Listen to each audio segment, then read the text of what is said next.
This is the Criterion Creeps podcast, and tonight we're talking about Flowers of St. Francis from 1950, directed by Roberto Rossellini. The tagline for this film, RJ. Mm-hmm. A movie for today and all time. What do they mean? It means it's a timeless story that will extend beyond when you watch it. Is it, though? Aren't they all? I don't know. I'm actually asking. Is it a timeless story for all to tell? In a series of simple and joyous vignettes, director Roberto Rossellini and co-writer Federico Fellini lovingly convey the universal teachings of the people's saint. It's like the people's champ. Humility, compassion, faith, and sacrifice.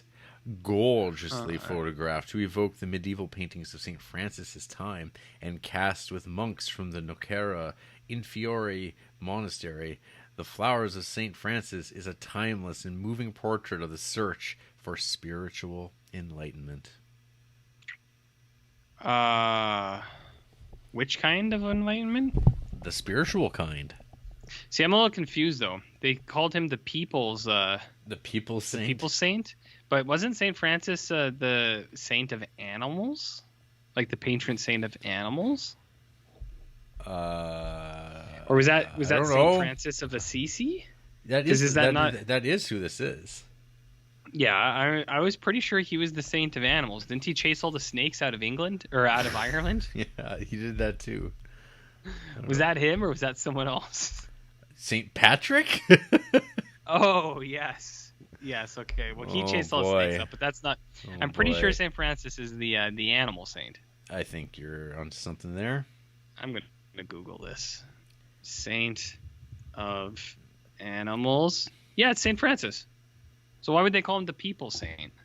He's clearly the saint of animals and ecology. Animals, merchants, ecology, stowaways, Naga, Cebu, and Italy.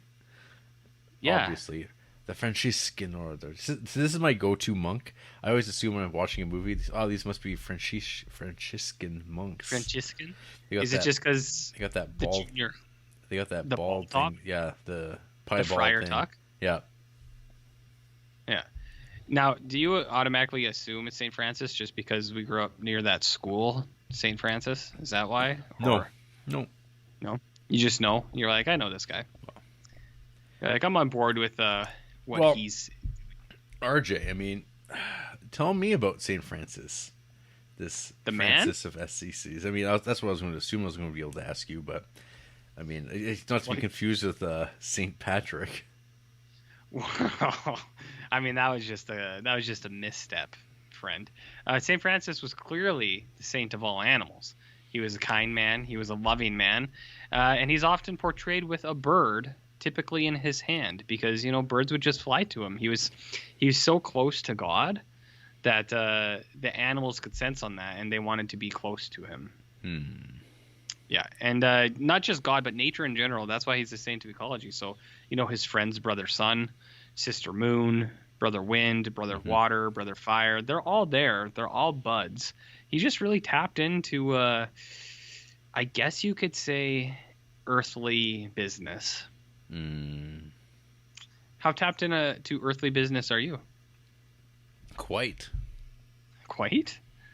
When's the last time you had your hands in the mud, Jarrett?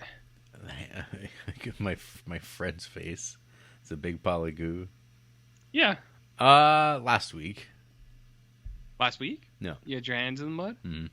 Did you get some out of that? Like, did you feel spiritually lifted? Nope. From that situation? No, not really. I was just like, I got to wash that mud off. Oh, I see. Hey, did you know there's a 70s Franco Zeffirelli film, Brother, Sun, Sister, Moon? Yes, which I've seen. You have seen? Yep.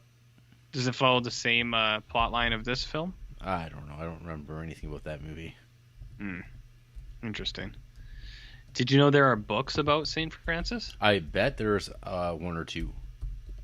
Do you think there's any St. Francis games? Like you have to chase all the snakes out of Ireland? I think this guy's got a school or two named after him as well. Yeah, but do you think he has any current games, like PS5 games? What do you think they do at the school that just named after him? Do they like hang out with the animals? I don't think so. I think they're just kind of there. What do you think the mascot of St. Francis would be? Because I know what it is. I can tell you, but just take a guess. What do you think it would be? Like, what do you think just screams St. Francis? A gator. Gator's not bad. It is a wildcat. Which I don't believe existed in the era that wild cats don't exist in Italy? In Italy. Italy is a Mamma Mia.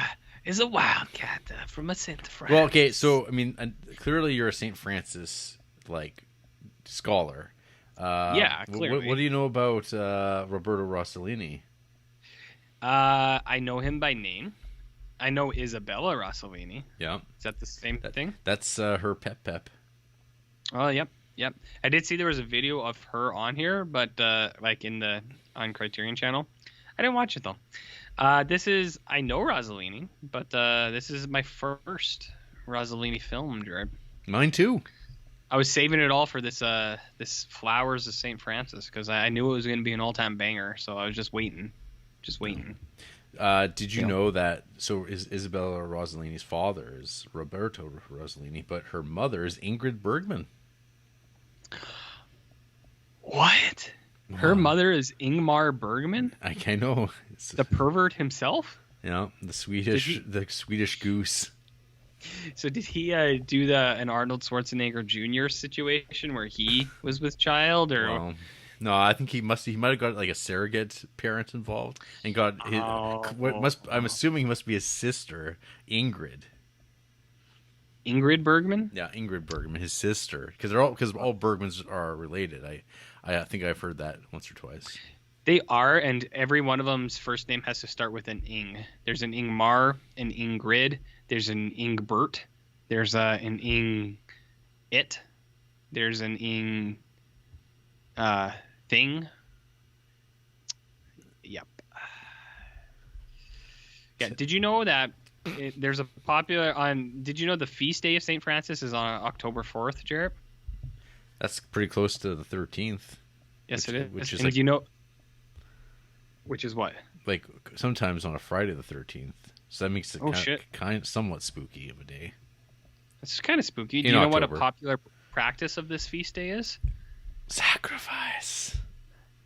The opposite. People bring their pets and animals to the church for a blessing. Oh dear. Just to get blessed. All right, you should. I think I might take my cats this coming October. No, I'll take them to church. I don't think you'll be doing that. I say, hey, Father Kevin, give these Big Kev. Give these, I say, give these cats a blessing, because they're good cats. Yeah. Like they are. They're not bad. So yeah. Beautiful. I mean, I feel like people have learned less about St. Francis now than they came in with, so that's good. We've really murkied the waters. My understanding is that he was the son of a rich man who forewent his family wealth and was like a bum to some, and a monk to others. Sometimes those are mutually the same thing at the same time. Then would go on to sainthood because of whatever it is. What's the measure of it? Like doing some miracles. He has his whole shtick was the bleeding, the stigmata. He bled from the hands. Yeah. Mm-hmm. Well, I mean, all the great ones are in the sense of, like you said, the rich who give back. And yeah, he had the stigmata. And I think for sainthood, it's either miracle or martyrdom. You know, martyrs from martyrs. Yeah, martyrs get martyred and killed. But they sometimes get sainted, I think, depending on the circumstance. Yes, but not all saints are martyrs. No, I think you can be either of those. You either performing miracles or martyrdom. Yeah. I think those are two things that can get you sainthood, I believe. Sweet Saint Creep, here I come. Which what miracle are you going to perform? Doing a podcast with you. I mean, there's harder things. It's Roberto Rossellini. Yeah, what about him? Made this with Federico Fellini, who wrote this bad boy. They worked on a treatment together. They slapped this bad boy together. It's based on 2 books.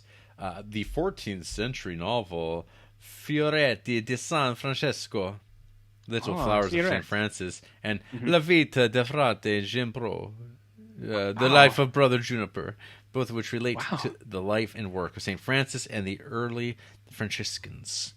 So what do you got here? We got some parables, some short stories, all put together, shuffled up, and I guess we'll just kind of go through those as recapping this movie.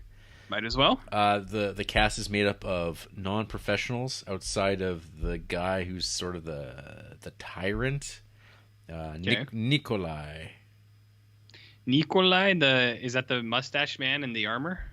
Yes. The leader of the scoundrels? Yes. The barbarian people.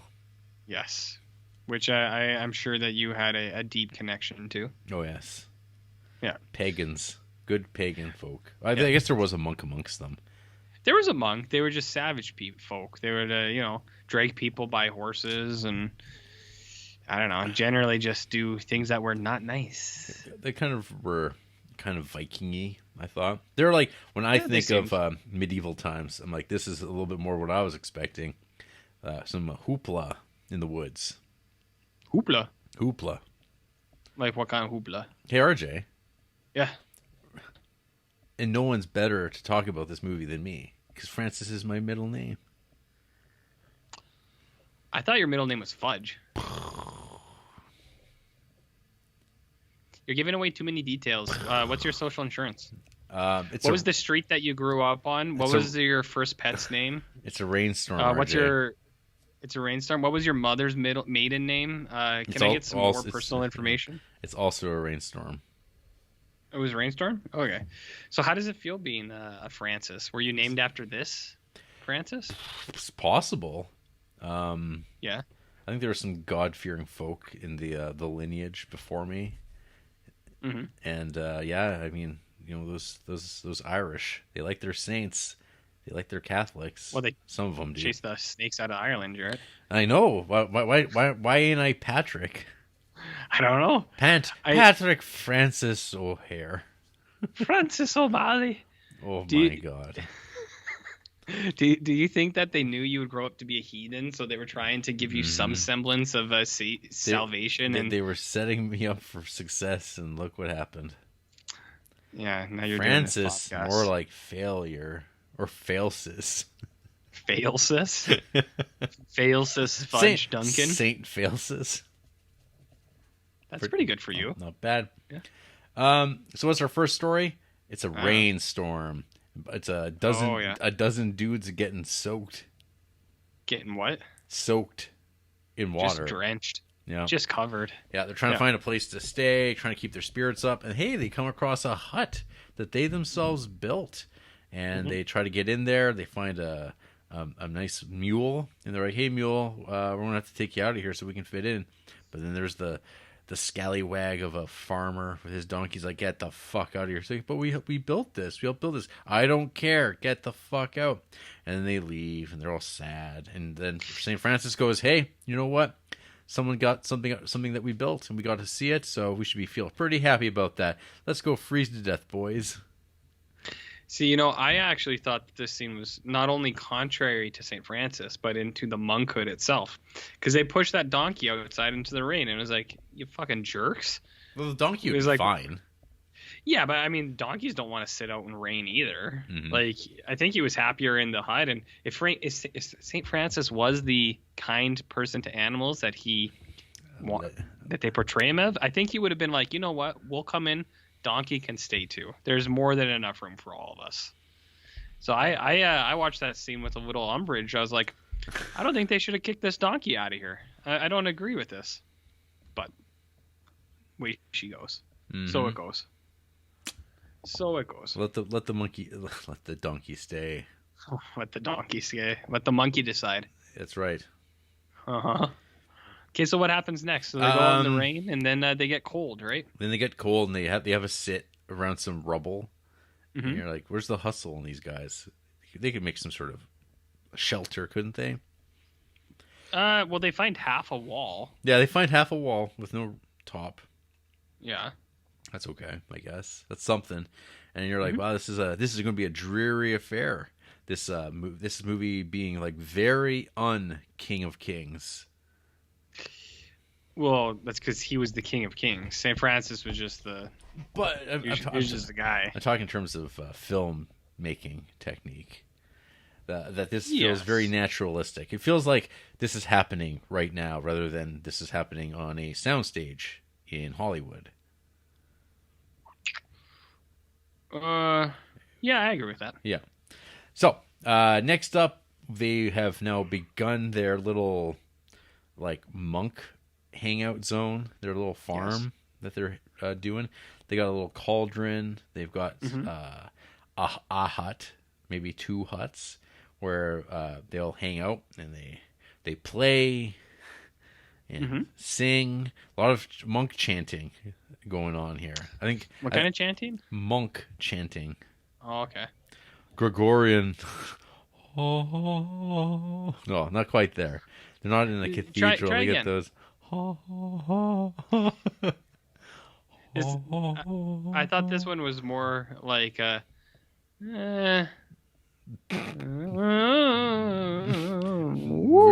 weirdly dubbed because it's Italian. Yeah, and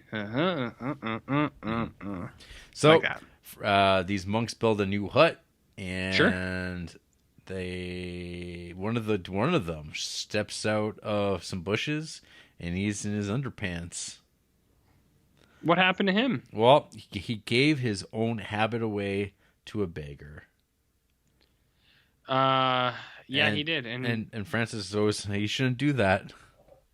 Yeah. Well, that's Genipro or Genipro. Yeah. He's always doing something goofy. Am I right, Jarrett? He's the short end of the stick.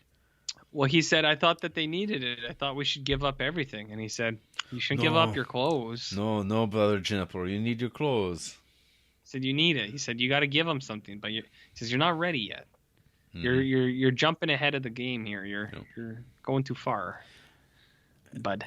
Yeah. So that's dumb guy number 1. Dumb guy number 2, Giovanni, who's this old man who just like kind of starts hanging out with the monks. I guess he becomes like an honorary monk. He's kind of the mascot.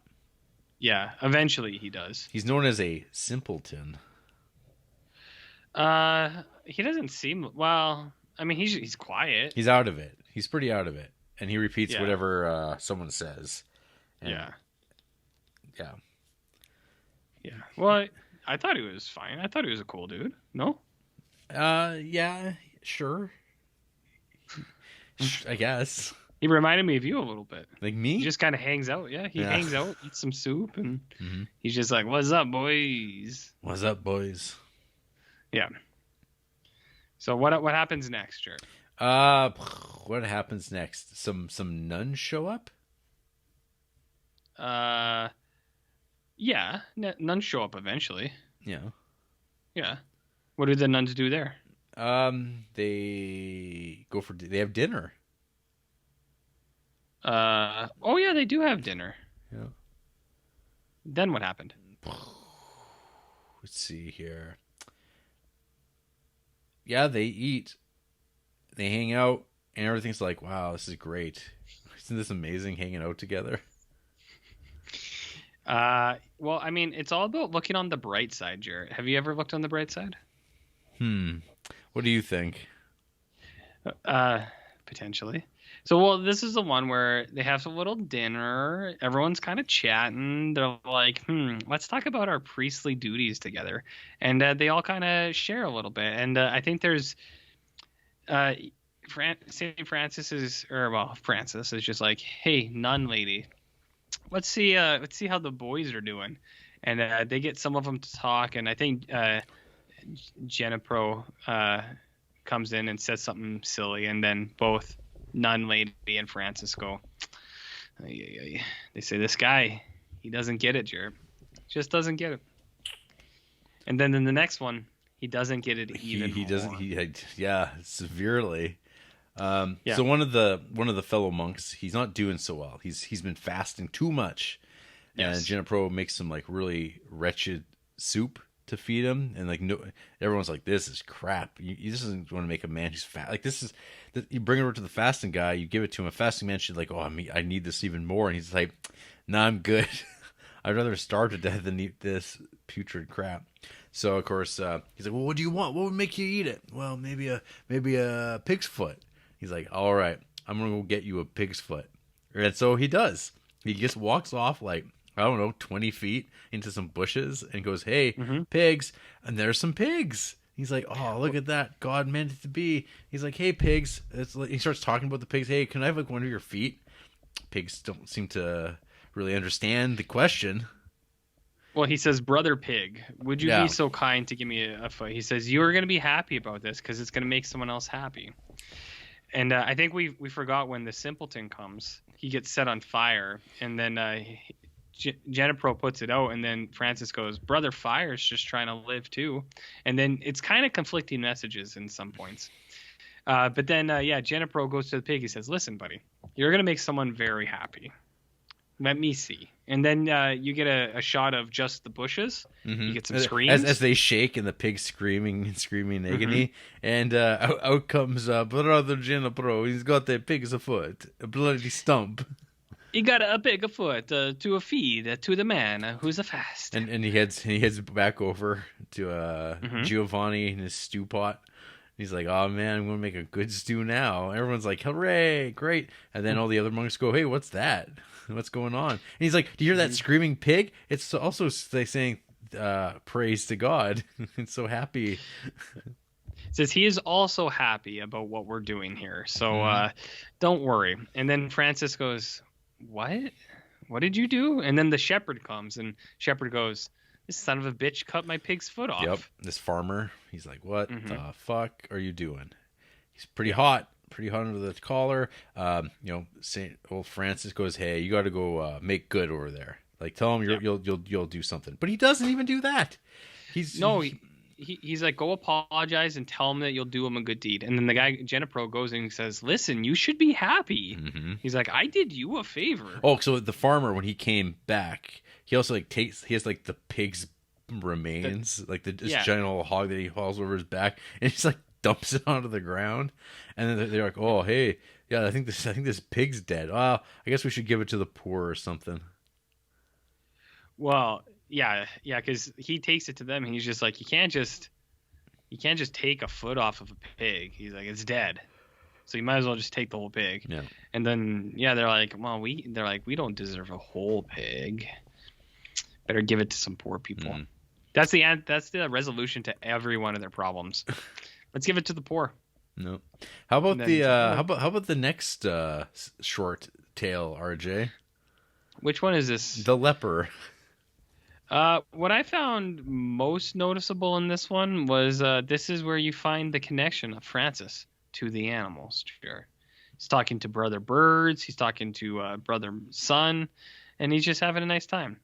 But then I think he kiss the leper in one scene? Yeah, he hugs and he embraces him. Yeah. Would you do something similar? Well, that's what made Francis a bigger man than you and I. I never said I wouldn't do it. I would maybe do it. Well, RJ, I question this. Well, I mean, as long as the leper wasn't a used library book, I'd be okay. Right, yeah. So this is some wet leprosy on display, I think. This is that wet leprosy. Yes, there's two kinds from what I heard. There's wet and dry. Wet leprosy is very much transmittable. And a bit on the moist side and woundy. And then there's dry leprosy, which I believe is not spreadable. I might have that backwards. I'm not a big leper boy knowing all the details. I thought you would be, to be honest. So, but this scene, good God, this is like horror movie stuff. It's like this is where sometimes the best horror is not in a horror movie at all. It's where you're just like watching one thing and then suddenly you're like, oh, hey, there's a bell. There's a sound of like weird metal bells coming down the path. there's this guy shuffling around in the What's that guy do? middle of the dark. Well, he travels town to town with leprosy, trying to make his way in the world today. He wears a bell to warn people that he's coming. Mm-hmm. And so he lives an empty, like a lonely life. Yeah. Well, I mean, how else would you announce your leprosy? How would you do it? It's a very considerate thing to do, but at the same time, it also maintains your loneliness and the fact that no one will treat you, or other than very fine people who are willing to put their own health and safety at risk. Would you do it? No, probably not. What if I will sell them a comic book. How about that? If what about but if they have it to was use me? Tap. They have to use Tap. Yeah, now that you finally have Tap, they Yeah. can. But if I had it, would you let me stay with you? And with me? I mean. Yeah, if I had leprosy, could I stay with you? I have a perfectly good deck that you could use. Would you at least give me blankets and stuff? I mean, you could keep the blanket. I would give them back. I'm a good guy. No, you can keep it. It's all fine. I'd return it, Jarrett. I'm fine. Could I at least use your bathroom if I needed to? Just for number 2s, I can do number 1s outside. There's a nice bush right over there. For number 1s, sure. I got a hose for the rest. What if it's a number 3? It's like a bidet, the hose. Oh, okay. No. Okay. So you're telling me that you were on board with the leprosy scene because it was shocking and jarring to you. Yeah, it was it was handled in a way that's like, fuck, that's disturbing stuff. It's a pretty good visual. And it's not like they shy away from like, hey, this guy's just like got weird makeup or whatever on. It's like, no, this thing looks horrifying. Yeah, I thought he looked pretty spooky. No, this is a pretty good sequence, and I think it communicated well. The actions involved and the sadness involved. Mm. I thought that was fun. Yeah, it's not bad. It's not too bad. Yeah. That then transitions over back to Ginopro, who's cooking vegetables. It looks like he's making a soup, Jared. I know he's cooking vegetables into a soup, into some protein shakes, maybe boiling them down. I don't know how this all works, but and he's got his old Giovanni's helping by throwing branches into the soup, into the giant pot. I think he even races the pot down a hill. Yes. Oh yeah, he races it down, and then they have all this vegetable, and Jenipro's cooking it, and Jenipro's just like, you know what? If I make 2 weeks worth of food, Francis will have to let me go preach, because his big thing is like, I'm not allowed to go preach. I don't know why. He's like, I want to. He's like, maybe it's because I'm the cook. Maybe if I do all the cook meal prep in advance, then I'll be able to go. But at the same time, I don't know how he thought that the soup would keep for 2 weeks. Because soup goes bad. Mm-hmm. Do you think he thought it through or not? I don't know. But I think Francis kind of liked the moxie that this kid showed. And he's like, he enjoyed the moxie? Yeah. And so he's like, hey, you can go up there, but you let people know that you might be talking a whole lot, but you're not accomplishing nothing.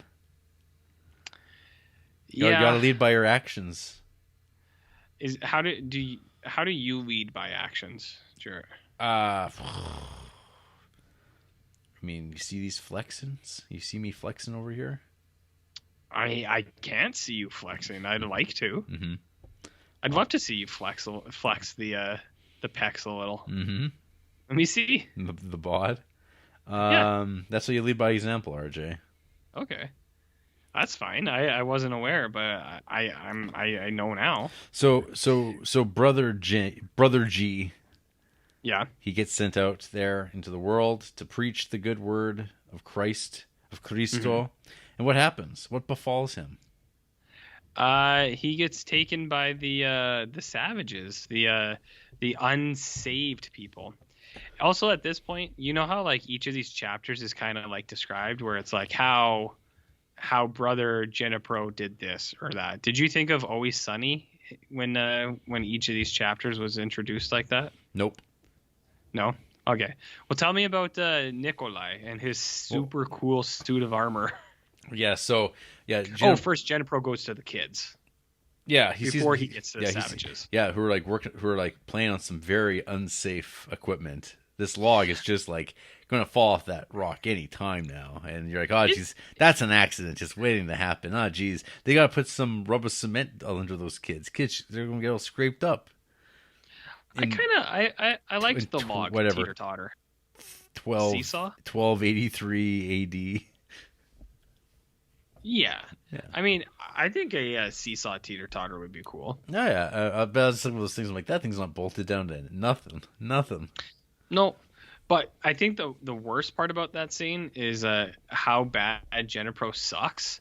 Just because he's there and it's like loud and he's like, hey, listen to me, I got something to say, and he's getting all mopey about it, and it's like, let's grow up, be better, Jennifer. Mm-hmm. So yeah, he goes and talks to the kids. They're not having it, so he's like, all right. He's kicking rocks. Where'd you get that helmet? From Nicolao's army. It's like, oh, cool. And then he comes across a village that's kind of been overrun by some barbarians. Mm-hmm. And then what are those guys like? Well, they're a fun-loving crew. They start like literally monk tossing and skip roping with him. And like that dude's body gets handled pretty roughly. Like he gets manhandled.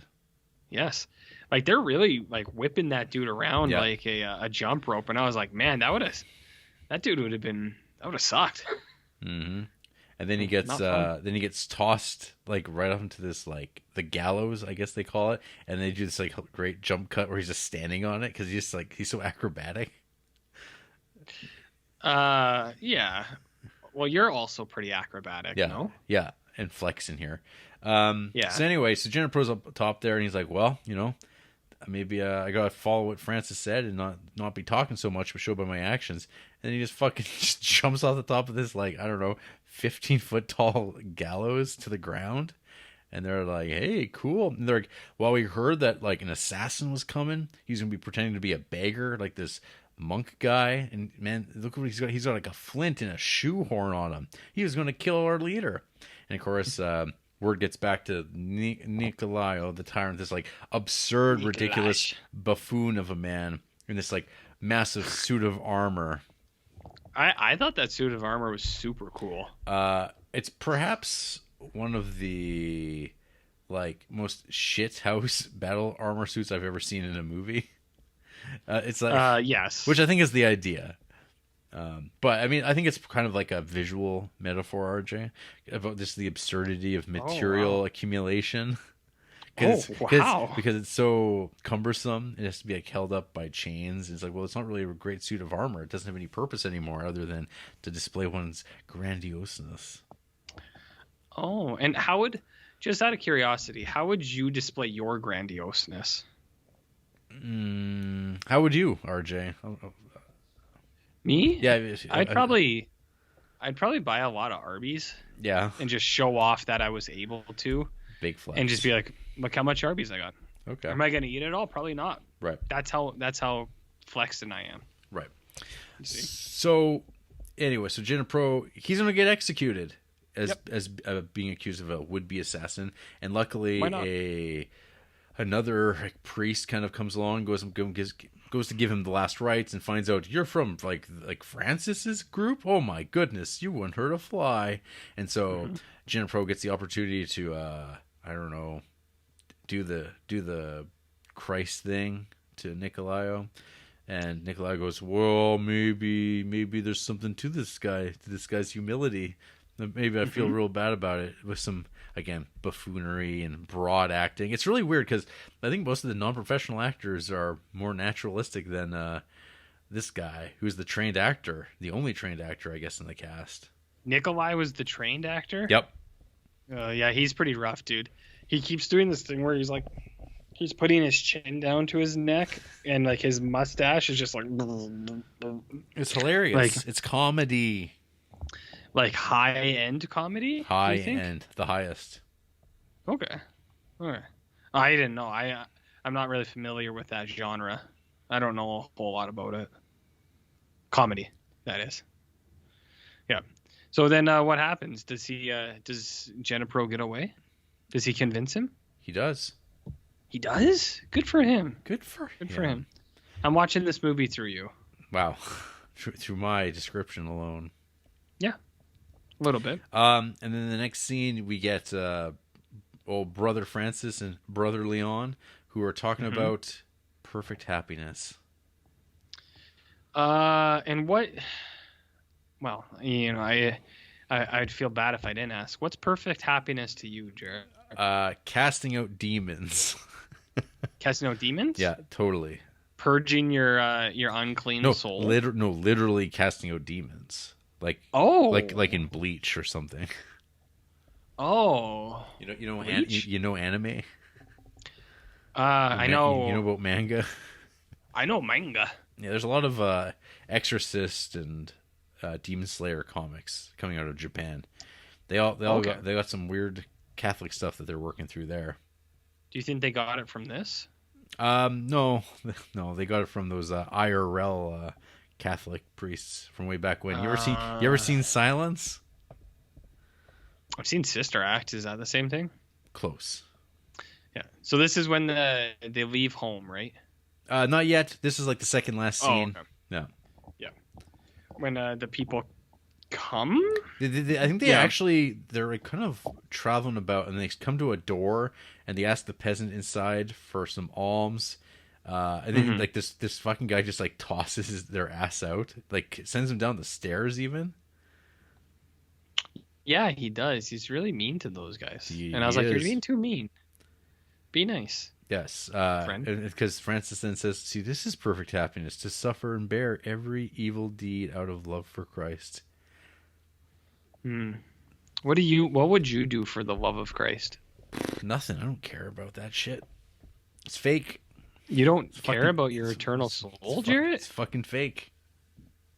I mean, I'm pretty shocked by this, but not too shocked because I do know you. How? And then finally, the final chapter is when old brother Frank, he hits the road and he sends his fellow brothers and friars out into the world to preach the peace. Spread the disease of organized religion everywhere. Hooray! The good word. Woohoo! It's all organized. Yeah. Atheism is a form of organized religion.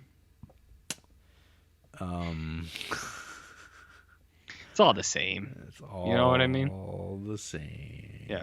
So anyway, that's how it kind of ends. That's how it goes. That's how it goes out. Ends. It's a short movie. Very very easy watch because each segment doesn't really overstay its welcome.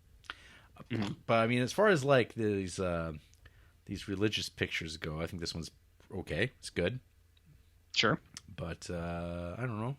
You're the big Catholic boy on the podcast, RJ. I'm curious what you have to say about this film more than what I have to say.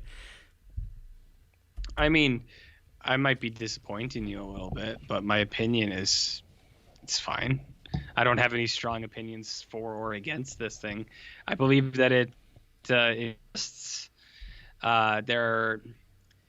I think there's some scenes that are pretty neat. Like I do like that scene where Francis is walking into that house and there's like, is it snow or is it petals, like flower petals in the wind? Where he's like walking into that, like when that guy throws him down the stairs basically, or like slams the door on him. And they're like, while they're walking into it, there's all those like nice little petals floating in the wind. I thought that was very nice. I was like, that's a nice scene. I'm into that. Mm-hmm. I wasn't really on board with the pig scene because that was weird.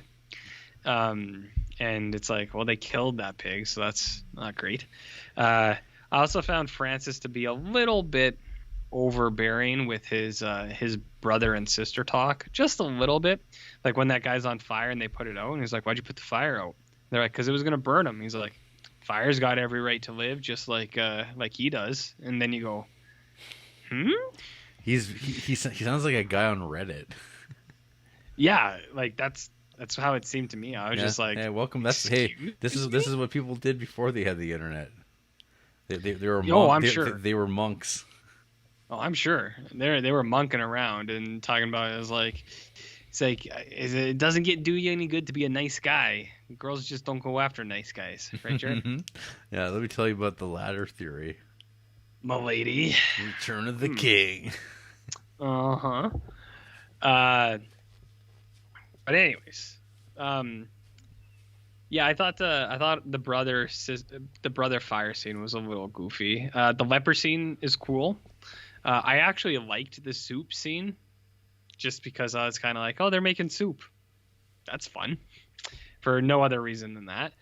And I did like the savage camp with the barbarian people, because the way that they're throwing that man's real body around, I was like, fuck. I was like, they're roughing this dude up for real.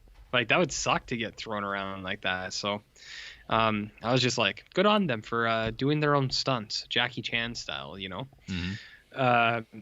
So those scenes are pretty cool. I did get a couple good screenshots from this, but I also I don't know. It leaves a little bit to be desired, if you know what I mean. It's not all quite there. Where I was like this is fine, but there's better. There were a few parts in this where I was kind of like, better monk pictures. Yeah, there's better monk pictures. Like, have you ever seen Rock-a-Doodle, the Rooster movie? No, I haven't. That Tim Abel guy in it, I believe. Oh no, it's got that guy from Mob Boss and Beverly Hills Vamp in it. Does it also have like the Eucharist in it or anything to look forward to? It might. Okay. Yeah, Elvis was Catholic. I think. Probably. I don't know how that would play. Yeah. You should. You should. Elvis. Do your research. Catholic. Elvis was baptized undoubtedly as a child by the Trinitarian Pentecostal preacher in Tupelo. Yeah. And then rebaptized. Yeah. As a teenager in Oneness Pentecostal preacher in Memphis. Yes. By the members of the Church of Jesus Christ of the Latter-day Saints. Elvis was Mormon? Was he? Oh, no. Oh, no, wait. Whoa. He was baptized posthumously by members of the church. Yeah. So the Mormons got him after he died. Yeah, they do that. They like to baptize Which is their fashion. That's one of their. They got Anne Frank like that, too. Yeah, they got her. They got her. They got her on a planet somewhere. Well, maybe with Elvis. Xenon? He does little concerts. Yeah, maybe with Elvis. Yeah. Maybe. That'd be cool. Yeah, I think this is very fine. There were a few parts in this thing where I was just kind of like, I'm not really sure why this... It's like, other than this being an old movie, I was like, there's nothing really that stands out in here that merits its presence in the collection proper. But I mean, the collection's all made up anyway, so who cares, right? Just ask John. Yeah, just ask John or Gary. Like, Gary may have seen this. It might have been in his skip pile. He might have been like, flowers. That sounds boring, and then kind of skipped it. I think he'd say, it's not for me. Not for me. If you like it though, that's fine. Yep. But yeah, I was just, this is a movie that exists. That is my review. Wow. This is a movie that exists. I think I know is. I think I might have liked this movie more than you. I think you did. No. I think you did. Yeah, there's like I don't dislike this movie. It's fine. There's a nice atmosphere to the movie. I will kind of always have time for kind of a naturalistic depiction of medieval times. Sure. My favorite restaurant. And have you ever been to a medieval? No, times? Well, I haven't. When I watched The Cable Guy. When you watched Cable Guy, you did? Yeah, it feels like I'm there. Oh. Yeah. Well, anytime you see Matthew Broderick, it feels like you're there with him, driving at 100 miles an hour into another vehicle. That's right. right there. Allegedly. In the passenger side. Allegedly. Faster, Matthew, faster.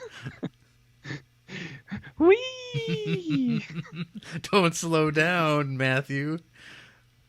That's another great one. St. Matthew. Good guy. Yep. But yeah, I think you did like this movie more than me. I don't dislike this movie. I was kind of just like, yeah. In terms of the like, I don't know, indifferent. the cinema of Christ, the collection throws in there once in a while. I like this more than whatever it was, Diary of a Country Priest or King of Kings, Winter Light. I don't know. Oh, I like Winter Light a lot more than this. Yeah, that movie doesn't really resonate at all for me. But that's that. What's it called? The Ethan Hawke one that everyone loves. First Reformed. Yeah, the same thing. I don't know. Yeah. This seems like a little bit more abstract, and it does capture the text, the nonsense of the text of this, and when the things that you're like, why is he talking about brother fire and it's right to live? That doesn't make any sense. It's like, welcome to the religion, my friend. People just say things, and you go, that's really in depth. That's really thoughtful. You go, no, it isn't. That man was on fire. You put it out. Put the man out of. It's like, what's going on? Yeah. Here? I mean, I know what he was trying to do with that, like what they were trying to say, but at the same time, I was like, it's like, that's a little much, man. I think you're trying a little too hard on that one. Hey, I think that's an issue with the original text you have. With Francis? Yeah.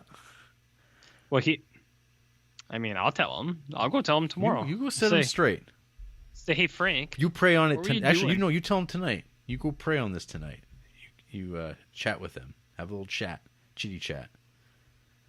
I will. I'll talk to Frank. Good. I'll say I got some cats that need blessings here, and before we do that, I have some things I got to ask you about. So, yep. Fine. You want to hear about who hates this movie? I mean, why would anyone hate this movie? Well, Rich Pure Doom gave this half a star. I think reading the actual Bible would be twice as entertaining as this film is. I fell asleep twice trying to watch this film, and even watching in 20 to 30 minute segments, this was an absolute chore. There is nothing resembling a flowing narrative, just various disconnected bits, all more uninteresting than the last. It's essentially a bunch of touchy-feely monks being yes men to St. Francis as he goes around being perfect. This is not my idea of entertainment. The non-professional actors show their lack of training, and there isn't even much to write home about in terms of cinematography. That's interesting. Slow doesn't bother me. I love Tarkovsky after all, but there is nothing to grab onto here. I mean, it's like I said, that one shot is really nice with going into that thing. Yeah. But Rich Pure Doom, here's a little glimpse at their bio, Jarrett. I watch all kinds of films, genre, any time period. Wow. This is a no bullshit account of what I see. Whoa, straight shooter. He's telling it straight, buddy. Mm-hmm. Clearly, just a lot of Criterion films. They 5-starred Children of Paradise and the Scarlet Empress 5 stars, which is like, They also 5-starred La Dolce Vita, and you go, eesh. But here's some half-star films for you, Jarrett. La Strada. Amarcord, Taste of Cherry, Contact, and then The Big Chill. So that's kind of weird. And then Flowers of St. Francis. Well, I know that. Strange. Our boy Pier Paolo Pasolini said that this film was among the most beautiful in Italian cinema, and François Truffaut called it also the most beautiful film in the world. So I don't know. What is it? Who's right? These guys are Rich Pure Doom. I just don't know anymore. It's hard to say. Yeah. Hard to say. I don't know. How about Glombart? That's a good name. I like it. 1.5 stars. They forgot the first chapter marker. Christian torture porn with bad comic reliefs. What?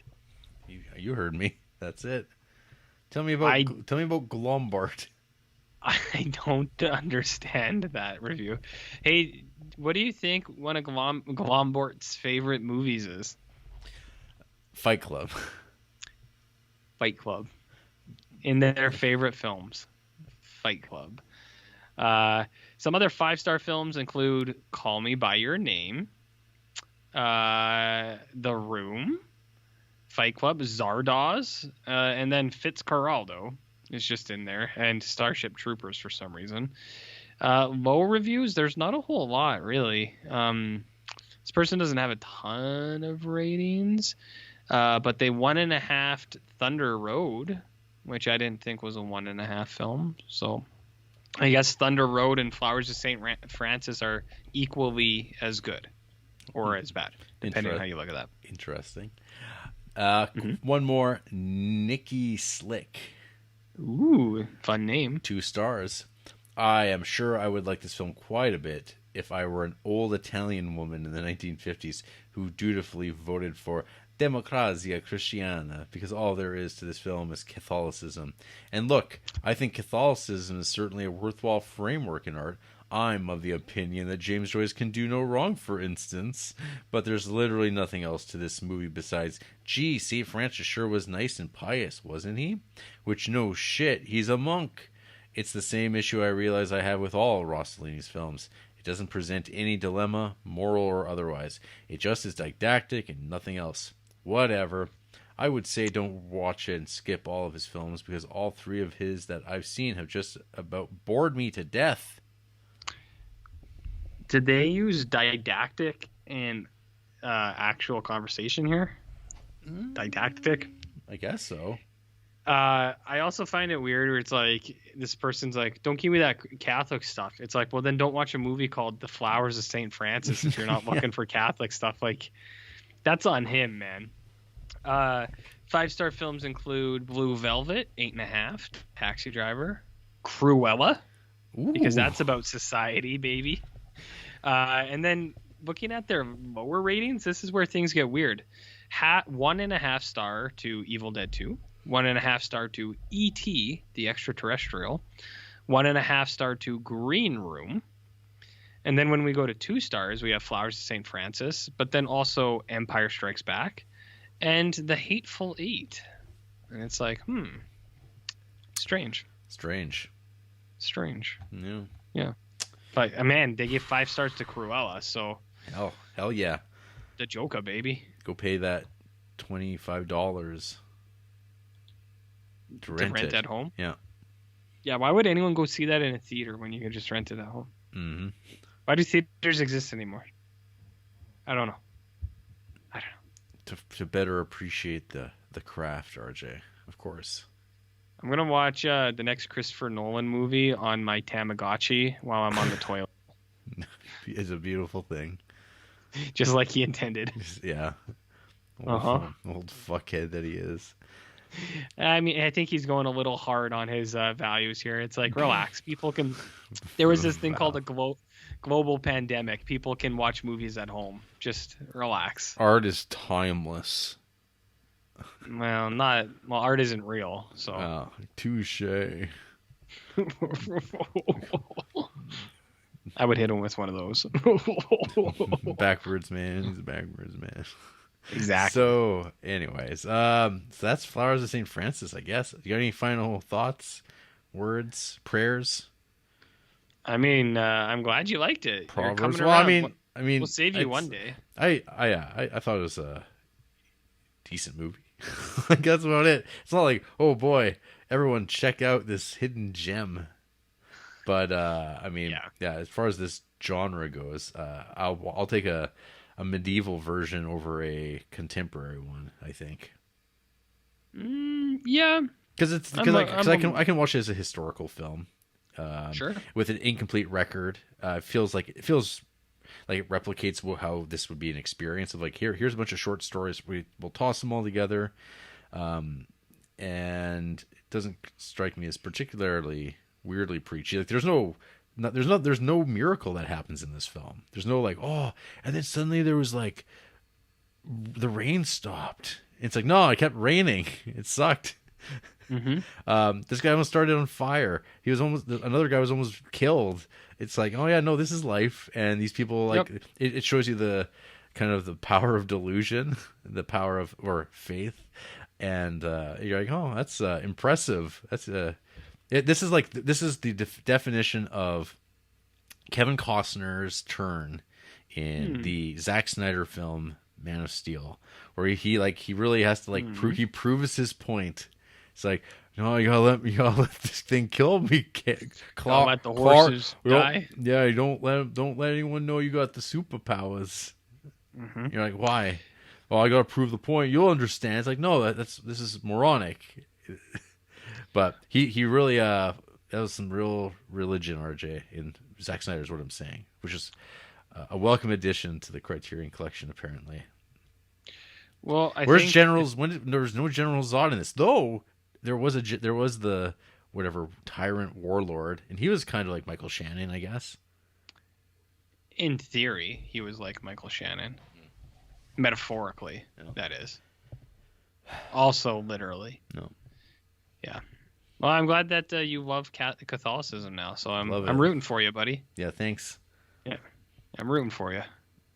After the break.